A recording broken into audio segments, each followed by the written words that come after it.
Hola, esto es Mesa Política, programa producido por Otra Mirada y NTV Info. Mi nombre es Carlos Bedoya y hoy vamos a hablar sobre el contundente paro regional de 48 horas en Cusco debido al gasoducto surperuano.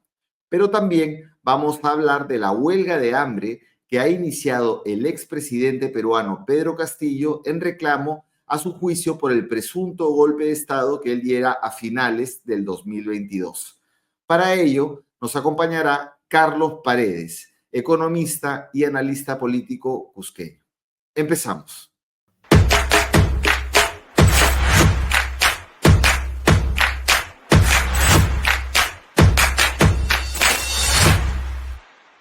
Bien, ya estamos con Carlos Paredes. Él es un economista cusqueño, es actual coordinador del programa Sierra Productiva, que opera en 18 regiones del país con la participación de más de 100.000 productores rurales en el ámbito de la agricultura familiar. Carlos se encuentra en Cusco y ha sido observador atento in situ de la movilización, las paralizaciones del paro regional de Cusco, que reivindica el gas para Cusco, que de donde se produce, pero increíblemente ahí, después de más de 20 años, no llega el gas al precio que debería y no todo Cusco, ¿no? Más bien se exporta. Carlos, un poquito cuéntanos los detalles de esta protesta, su amplitud, los sectores que están participando y un poquito también el diálogo con el gobierno, ¿no? ¿Hasta dónde va? ¿Cuál es el calado de esta movilización? Bueno, muy agradecido, Carlos, por la oportunidad. El Cusco tiene 13 provincias. Las 13 provincias están paralizadas con movilizaciones y bloqueos. No hay tránsito hacia las provincias desde la capital Cusco. En el caso del Cusco mismo, hay un tránsito marginal por parte de transportistas que no han acatado el paro y, digamos, son quienes están de alguna manera causando un defecto en lo que se pensó, un paro seco. Pero las movilizaciones están siendo bastante masivas y la protesta es unánime. El motivo que ha despertado esta reacción del pueblo cusqueño tiene que ver con las decisiones tomadas por el gobierno y sectores económicos potentes que hay en el Perú, que han tomado la decisión de construir un gasoducto costero que vaya de Melchorita, que es a donde llega el gas y donde se realiza la licuefacción, para transportarlo hacia el sur, es decir, Ica, Arequipa, Moquegua, y ponerlo al servicio del desarrollo económico que hay allí. Esta decisión, en realidad, sepulta el proyecto que estuvo planteado en el gobierno de Humala, del gasoducto del sur, cuyo trayecto era Cusco 1, de Puno hacia Arequipa e Hilo, que era el final. Entonces, la decisión que hay, este viraje que ha habido, es que está motivando esta protesta. La paralización no ha conseguido un diálogo directo con los líderes y actores de la protesta, que está encabezada por la Federación Departamental de Trabajadores del Cusco, base de la CGTP, y la Asamblea Regional, que es el nombre que ha adquirido hace muchos años lo que tradicionalmente se conocía como frentes de defensa. Entonces, este tipo de movilización ha tenido como un sector intermediario a los alcaldes de la provincia de la Convención, que tiene ahora 13 distritos. Ellos han ido en grupo al Congreso de la República y han conversado tanto con congresistas como con Palacio de Gobierno, y desde Palacio les han ofrecido la posibilidad de un diálogo el día 3 de abril. La movilización que está en curso ha señalado que el trato no ha sido con ellos y que tampoco confían en la presidenta Boluarte por todo el comportamiento que tiene frente al pueblo peruano y demandan que el trato sea con ellos y que el diálogo sea lo más inmediato posible.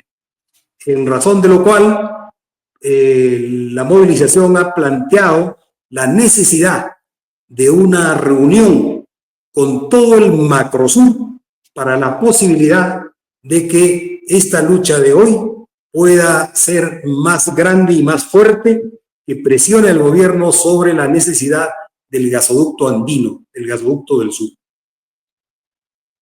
Bien, ¿y ha habido represión? ¿Se ha observado actos represivos por parte de las fuerzas del orden? Bueno, han habido roces por estas disposiciones que ahora tienen de no dejar que las personas expresen su derecho a la protesta, impidiendo el pase sobre todo hacia la Plaza de Armas. Quieren convertir más o menos el modelo que han impuesto en Lima para impedir el acceso a la Plaza San Martín. La Plaza de Armas acá pues es la catedral de las movilizaciones, es el centro en el cual se concentran todas las fuerzas y, digamos, ha habido esos intentos. Lo segundo es que frente a los transportistas, los piquetes de huelga han detenido algunos vehículos que estaban en funcionamiento y les han bajado las llantas a muchos de ellos. Entonces, la Procuraduría y la Fiscalía están, digamos, supervisando el desarrollo del comportamiento de la movilización. Se les ha ocurrido autorizar a los transportistas para que hagan denuncias para procesar penalmente a quienes podrían ser acusados como autores de esta medida de, digamos, frente a los transportistas con esta reducción del aire, porque ni siquiera les han cortado las llantas, sino que les han bajado un poco de aire a sus llantas. Entonces, quieren provocar desde las instituciones de la Fiscalía y Procuraduría una suerte de roce, conflicto, persecución a los principales líderes. Naturalmente, no van a encontrar a las personas que han sido autoras dentro de los piquetes y van a cargar sobre los dirigentes que convocan la paralización para tratar de empapelarlos y sobre todo amedrentarlos, porque la política del gobierno de Dina Boluarte es una política de constante amedrentamiento. Incluso hacen una referencia a ella y sus arreglos en la cara y ya se quiere considerar como una ofensa a los derechos de la identidad de género. Y entonces pretextan cualquier cosa para desarrollar esta política persecutoria. Claro, efectivamente, ¿no? En que ahí sí eso es bien contradictorio, ¿no? Porque la represión que ha habido aquí en Lima, en la marcha del 8 de marzo por el Día Internacional de la Mujer, pues no condice con que tengamos una presidenta que conozca, que esté preocupada de las desigualdades de género, ¿no? Lo usa como una excusa, efectivamente, cuando alguien le recuerda, le critica o le señala los errores y hasta delitos que podría cometer, ¿no? Sobre todo en las represiones que hubo en el final del 2022 y inicio de 2023. Bueno, ayer circularon algunas versiones, ayer 12 de marzo, este programa se graba 13 de marzo, se emite el 14 de marzo, el 12 de marzo comienza este paro regional, pero hacia la tarde, noche, comenzaron dos noticias, ¿no? Una de ellas era que esto ya había acabado, que los dirigentes habían levantado el paro. Entonces yo te pregunto, ¿esto es verdad? ¿Esto no es así? ¿Y cuál es el alcance de esta, según cómo están dispuestos los actores, el alcance, hasta dónde están dispuestos a ir también los dirigentes que he señalado de la FDTC, la Federación Departamental de Trabajadores del Cusco, y los de la Asamblea, ex Frente Regional? Y de otro lado también se anunció que el Ministerio de Energía y Minas, alguna vez como de algún modo menospreciando la capacidad de esta protesta, señaló que el 3 de abril, o sea, mucho más de 15 días, instalarían una mesa de diálogo. Al respecto de estos dos hechos, conéctalos, por favor, cómo se ve desde Cusco esto. ¿Sigue la manifestación, el paro? En efecto, ha circulado desde la madrugada una noticia falsa comunicando que el paro había sido suspendido por los dirigentes de la Federación Departamental de Trabajadores del Cusco. Incluso en la noticia mencionan nombres de dirigentes atribuyéndoles que ellos serían los que comunican esta situación a través de este medio desarrollado en redes sociales. Pero la reacción de la dirigencia del paro ha sido inmediata y contundente, señalando que el paro continúa, que no hay ningún tipo de levantamiento de la medida y más bien denunciando el hecho de este tipo de acciones a través de las redes sociales, que el gobierno y sobre todo el ministro del Interior, Santibáñez, está acostumbrado a desarrollar como estrategias. Yo creo que en la nueva era de cómo es que se comportan ahora los medios de comunicación y el peso que tienen las redes sociales, tenemos que estar muy atentos a las políticas de las noticias falsas, de los troles, como el ministrol, que conduce pues efectivamente un aparato que incluso llega a niveles de chuponeo, como ha sido demostrado en la acción que ha desarrollado, captando la información reservada que un medio de comunicación tiene en su pauta para hacerle una entrevista. Y entonces, este tipo de medidas, que son parte de lo que sería una modernidad torcida, están siendo aplicadas. Afortunadamente, la dirigencia del paro ha respondido con contundencia y esto también ha sido bastante difundido y ha sufrido el rechazo de toda la población, que ha mantenido la movilización y afortunadamente no ha hecho daño que ellos pretendían desarrollar.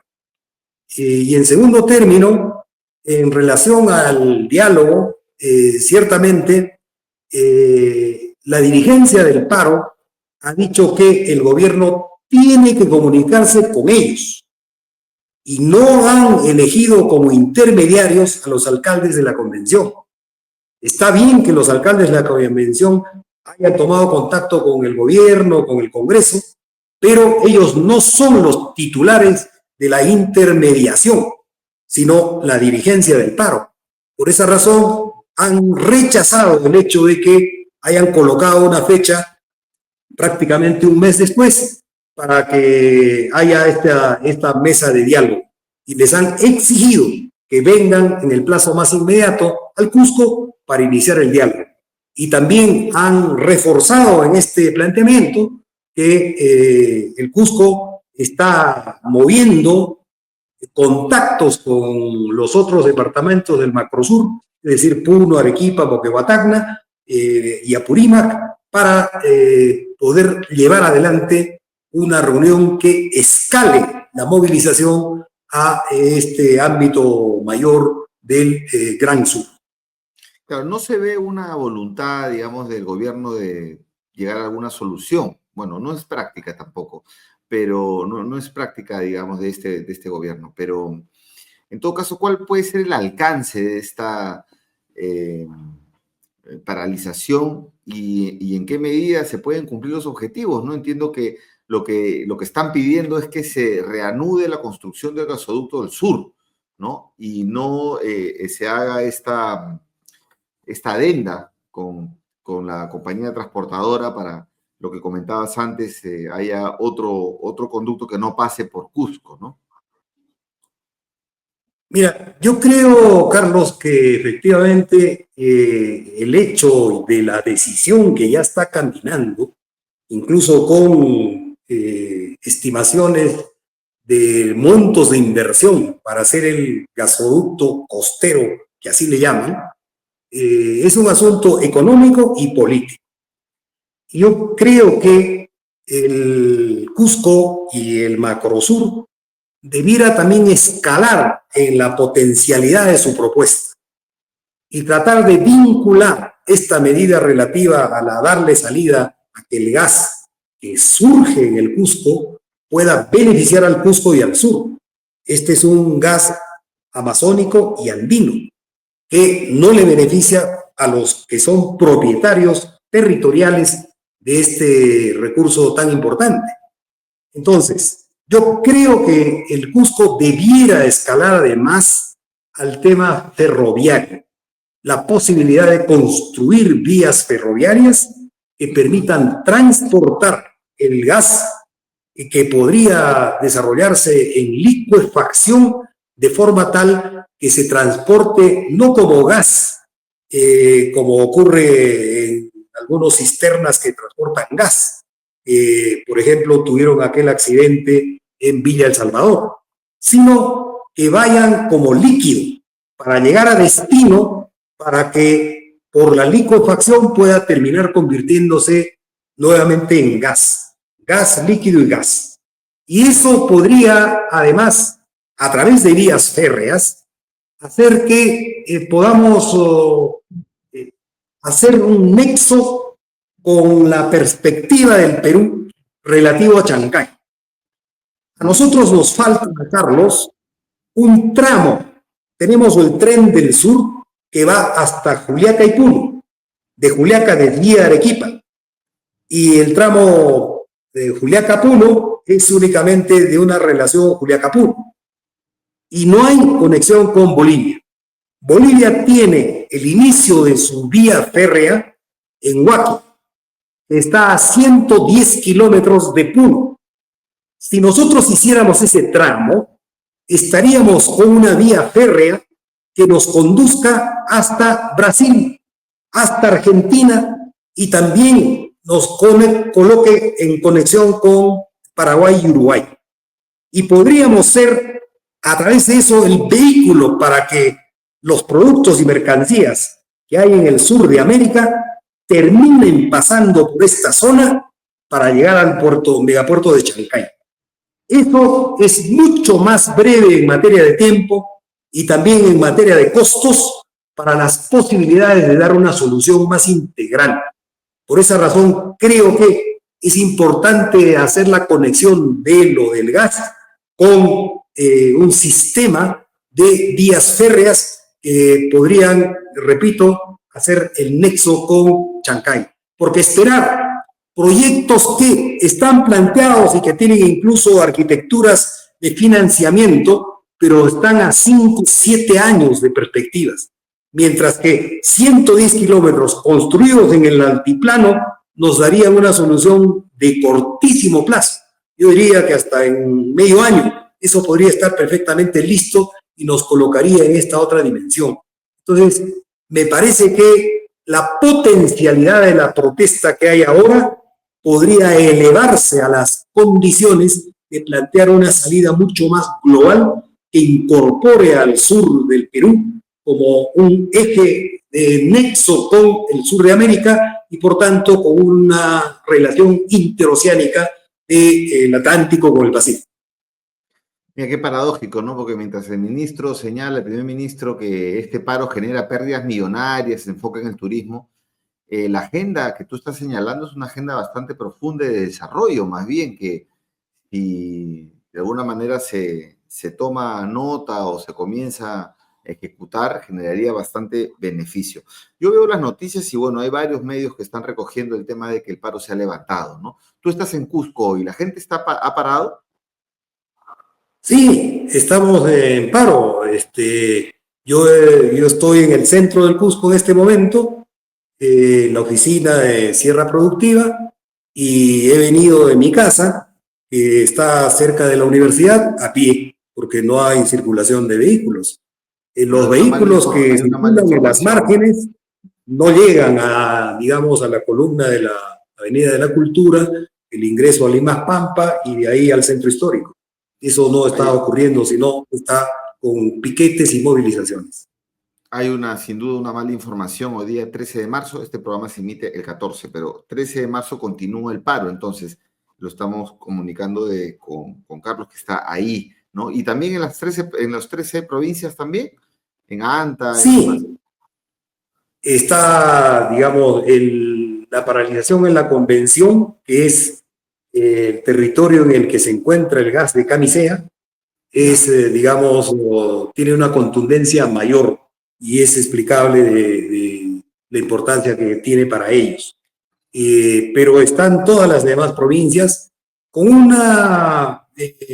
un énfasis en el caso de las provincias altas, me refiero a Chumbivilcas y Espinar, que tienen otro tema de agenda adicional relativo al corredor del sur con las empresas mineras, en razón de que en Chumbivilcas, junto a la mina Hudbay de capitales canadienses, hay el planteamiento de abrir otras 2 minas.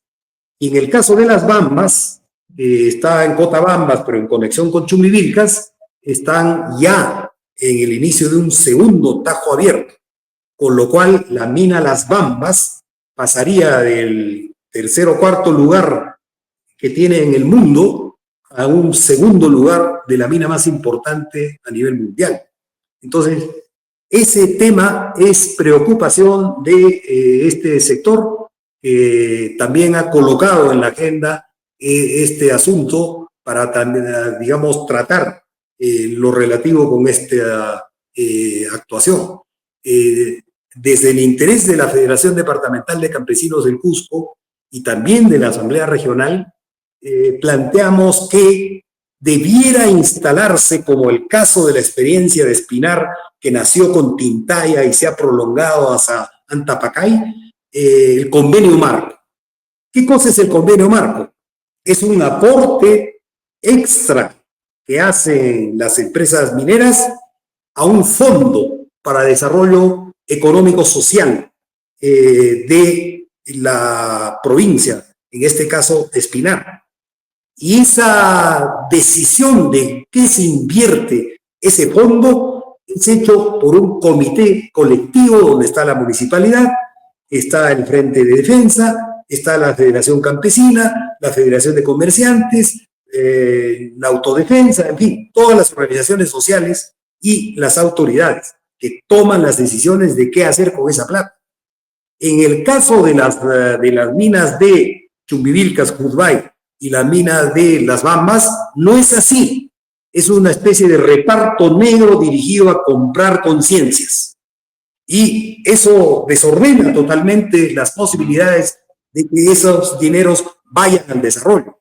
Pueden terminar, como lo viene siendo, beneficiando a unas personas, autoridades comunales o autoridades de municipalidades, pero no es un beneficio que comprometa el desarrollo respecto de obras o promociones del desarrollo productivo, la innovación tecnológica, en fin, que no están tomadas en consideración. Bien, Carlos, bueno, hay un conjunto de demandas que, digamos, pueden hacer que este paro continúe. Vamos a ir observando esto atentamente porque después de bastante tiempo, varios meses, hay una paralización tan contundente como la que hay en Cusco. Bueno, vamos a seguir viendo y antes de cerrar la entrevista vamos a entrar rápidamente a otro tema que anunciamos, que es el tema del expresidente Castillo y su juicio, ¿no? Porque a menos de una semana que comenzara el juicio oral, o sea, ya el juicio en su contra, Pedro Castillo ha iniciado una huelga de hambre y ha señalado a través de su abogado que ha difundido la noticia, el doctor Walter Ayala, abogado del expresidente Castillo, que así pone, ¿no? En la cuenta en X, una carta a manuscrito por Castillo. Dice, he decidido acatar a partir de la fecha, eso fue el 10 de marzo, una huelga de hambre, acto que me lleva a tomar por las injusticias que se vienen cometiendo conmigo. Esta carta dice incluso que él está buscando que se deje sin efecto todo lo avanzado en el juicio oral hasta que vuelva a conformar un nuevo tribunal, porque él señala que una de las juezas, Norma Carvajal Chávez, parte de este tribunal que lo está juzgando, ella dice que ha adelantado opinión. Él ha dicho, ella ha adelantado opinión. Entonces, Bueno, en fin, esto genera bastante polémica. Nosotros siempre desde acá esperamos que haya un proceso justo para todas las personas, pero han salido voces desde la izquierda a señalar que si uno es demócrata, tiene que pedir la libertad de Castillo. Entonces, yo quisiera tomar tu opinión, tener tu opinión aquí en el programa respecto a esta medida que ha tomado el presidente Castillo, que él dice que se está juzgándolo por actos que él no cometió. El cargo es haber intentado dar un golpe de Estado, ¿no? O haber anunciado, por lo menos. ¿Tú cómo ves toda esta situación con Castillo y la actitud de la izquierda peruana al respecto? Bueno, Castillo nuevamente anda peleado con sus formas de expresarse, de no llamar golpe a lo que fue el anuncio de un golpe, etcétera. Y ahora dice que está acatando. O sea, no es una decisión suya de realizar la huelga de hambre, sino que está acatando. Y si dice que está acatando, bueno, ¿quién le ha mandado, no? O sea, se mete en unos intríngulis bien complicados por, digamos, sus dificultades de tener un orden, como lo manifestó, digamos, todos los días del tiempo que estuvo en Palacio. Bueno, yo creo que Castillo debiera asumir la defensa en el juicio de la manera que debe hacer cualquier persona que está acusada de algún delito y que está además por un pedido de condena bastante fuerte. Él debería sustentar en el juicio para demostrar con pruebas, hechos, argumentos, que la acusación que está pesando sobre él es diferente a lo que él marcaría como hechos. Es decir, tendría que defenderse. ¿No crees que es un poco, de repente con él están cometiendo alguna injusticia? Porque, bueno, hizo el golpe más tonto de la historia del Perú, ¿no? Anunció sin ningún tipo de apoyo que cerraba el Congreso y, bueno, interrumpía el orden constitucional y ahí se fue corriendo a asilarse en la Embajada de México. ¿No crees que eso podría tomarse en cuenta para no ser tan drásticos con el expresidente? Por eso digo, si él entrara a defenderse con las armas que supone para todo ciudadano el poder demostrar en un juicio que tú tienes la razón o mitigar, es decir, tener atenuantes, reducir agravantes, en fin. Yeah. Para mí, Carlos, yo creo que en realidad Castillo vio ese mensaje que tenía toda la estructura de un golpe de Estado, porque incluso en el mensaje señalaba que había que cerrar el Congreso, que había que intervenir la Fiscalía de la Nación, que había que intervenir el Poder Judicial, etcétera. O sea, como que lo sacaba de curso y decía que iba a gobernarse solo con el Ejecutivo, porque también cerraba el Congreso, etcétera. O sea, eso dice que no es que le engañaron a leer, etcétera. Esas son cositas equivocadas. Pero lo cierto es que él estaba buscando ir a la Embajada de México y López Obrador creo que terminó de verificar el asunto cuando dijo que hablaron y él le dio autorización a que ingrese para pasarlo a la categoría de asilado, en función de lo cual lo protegía México para llevarlo fuera del país. Entonces yo creo que esta decisión de Castillo estaba en función a ver cómo escapaba de la soga que ya tenía en el cuello respecto de delaciones que hubieron de quienes trabajaron con él en relación a los manejos de recursos económicos, y también había una precariedad respecto de las condiciones de su gobierno. Y le dejaba la pelota a quienes desde el propio Cerrón, que decía, ¿no es cierto?, estamos pidiendo que haya un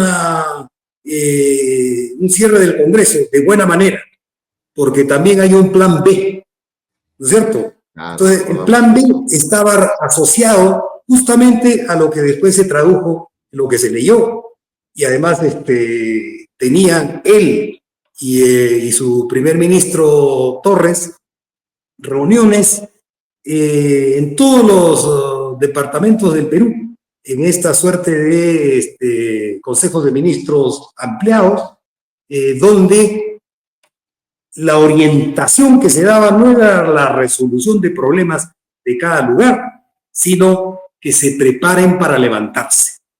Y eso estaba asociado a los llamados frecuentes de la toma de Lima y la toma de Lima, que digamos eran como una especie de ir calentando, como que para salir a la cancha, ¿no? Una especie de calistenia para ver cómo es que luego podíamos actuar.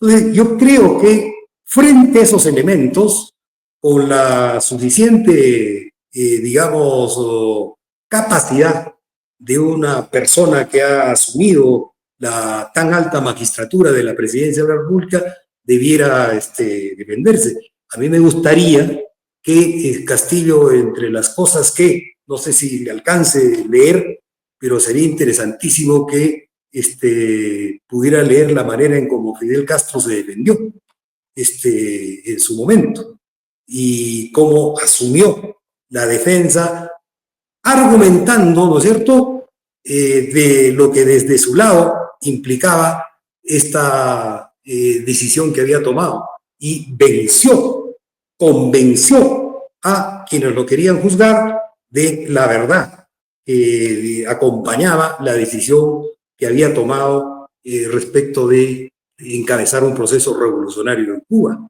Es decir, hay maneras de poder, y no diciendo, mira, me dieron un brebaje y no sé, me confundí. Pero él está pidiendo acá que cambien el tribunal, ¿no? Él está pidiendo cambien con la conformación del tribunal y yo voy a juicio. Eso es lo que él está diciendo, ¿no? Y voy a huelga de hambre.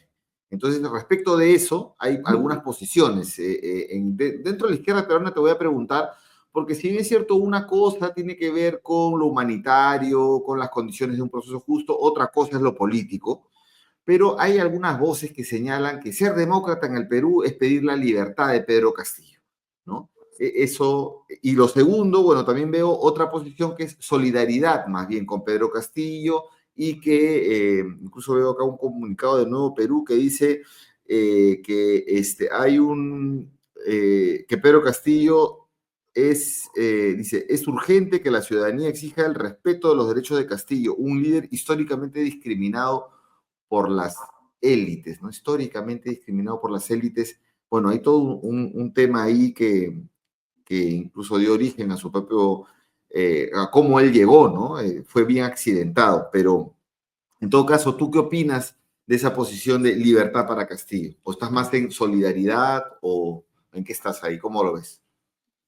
Mira, yo estoy de acuerdo en que debe haber un juicio justo, como debieran ser todos los juicios para todos. Y por tanto, esa bandera no debiera rebajarse para nadie. Y todos tienen el derecho a defenderse y también ser juzgados con el debido proceso. Eso debiera estar plenamente garantizado. Por supuesto, claro. Pero yo creo que hacer una defensa política de Castillo ya es otra cosa. Y ahí yo veo un gran error de la izquierda, y sobre todo de una izquierda que le debe al país una autocrítica, porque acompañó a Castillo, fue parte de su gobierno, y después que lo defenestraron, porque ellos no se retiraron del gobierno, lo sacaron. Y pese a que lo sacaron, no fueron capaces de deslindar con ese gobierno y tampoco de hacerse una autocrítica respecto de la mochila que le han colocado los sectores progresistas y de izquierda, que han prácticamente colocado en una situación extremadamente difícil para las posibilidades de encabezar un proceso de cambio. Por esa razón es que la izquierda está bastante cuestionada y debiera haber una diferencia muy grande entre lo que es una propuesta de izquierda y progresista con lo que ha sido la gestión de Castillo. Yo creo que, Carlos, las cosas que inició Castillo, por ejemplo, este tema de Harvey Colchado, Castillo lo sacó a Harvey Colchado de la DININCRI y el ministro del Interior de aquel entonces, el ex fiscal Abelino Guillén, señaló que esa salida de un grupo junto con Harvey Colchado era un pacto de impunidad.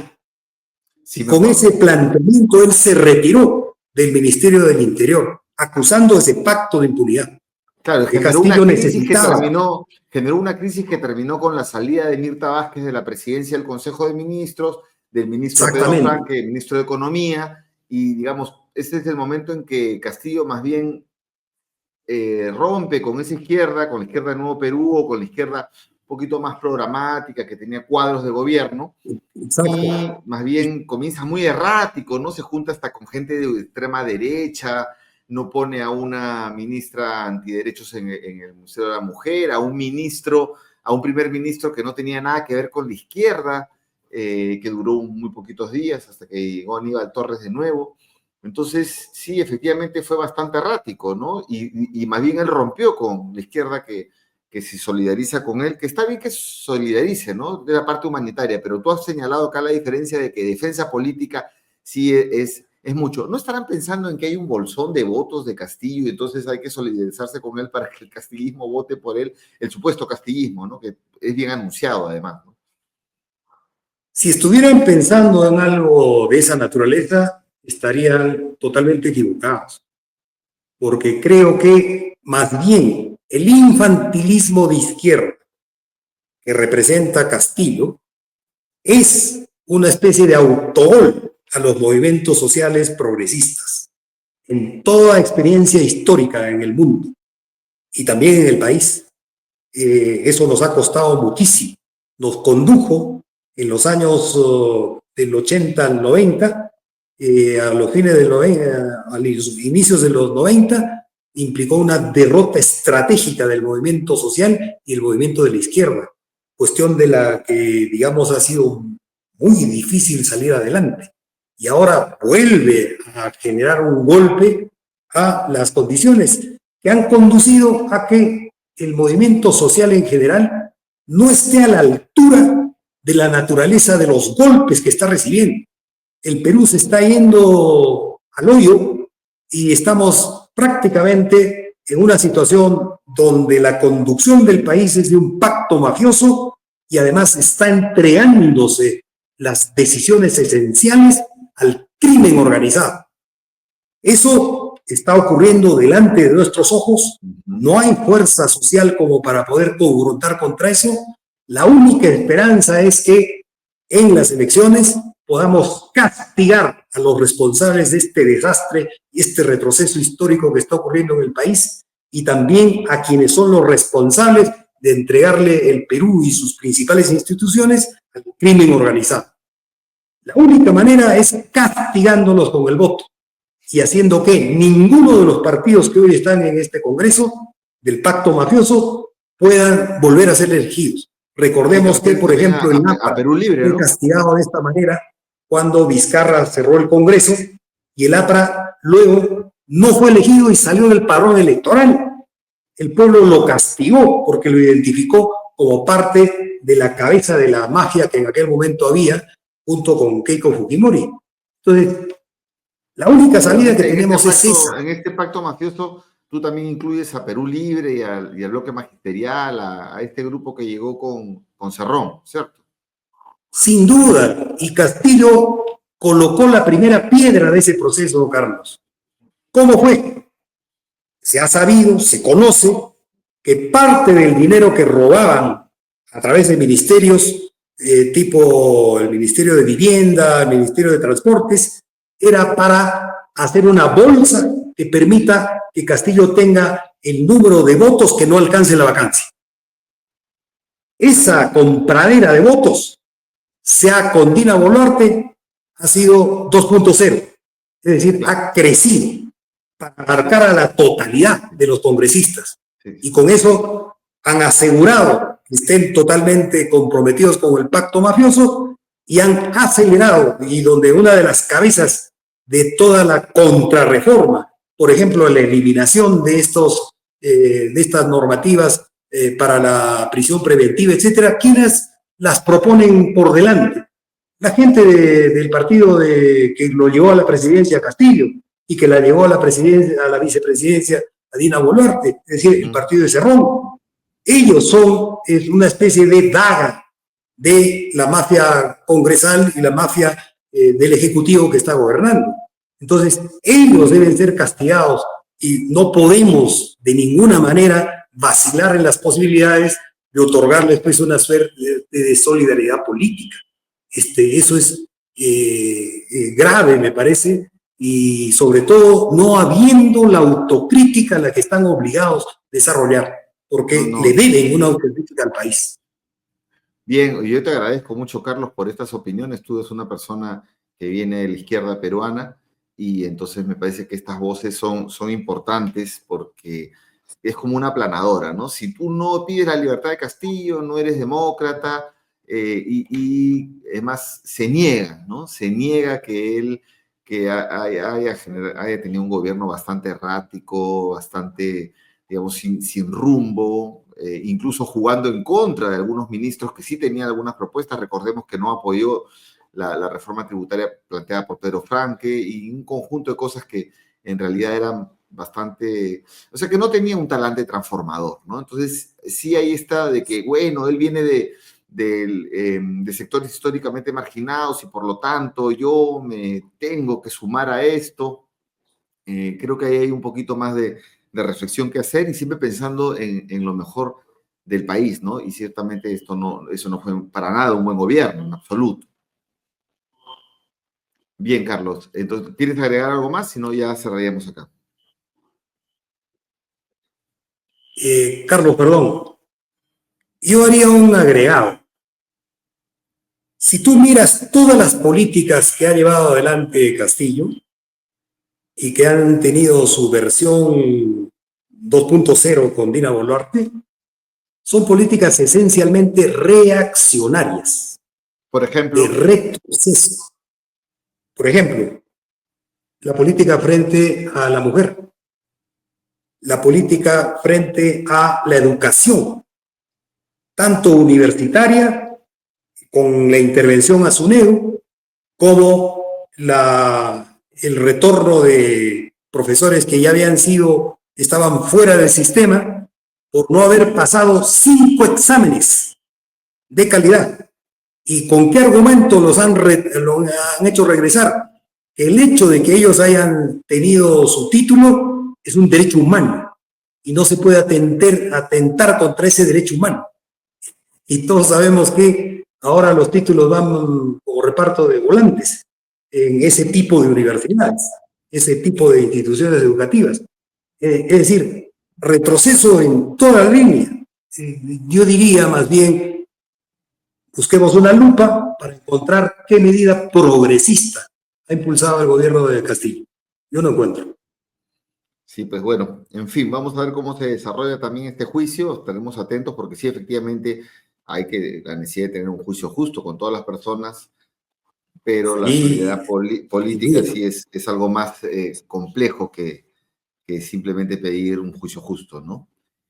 Bueno, Carlos, muchas gracias y te esperamos en otra oportunidad también para seguir analizando el acontecer político. Y con ustedes, amigos y amigas, será hasta el próximo programa y no se olviden seguir las redes sociales de Otra Mirada y NTVI. Muchas gracias.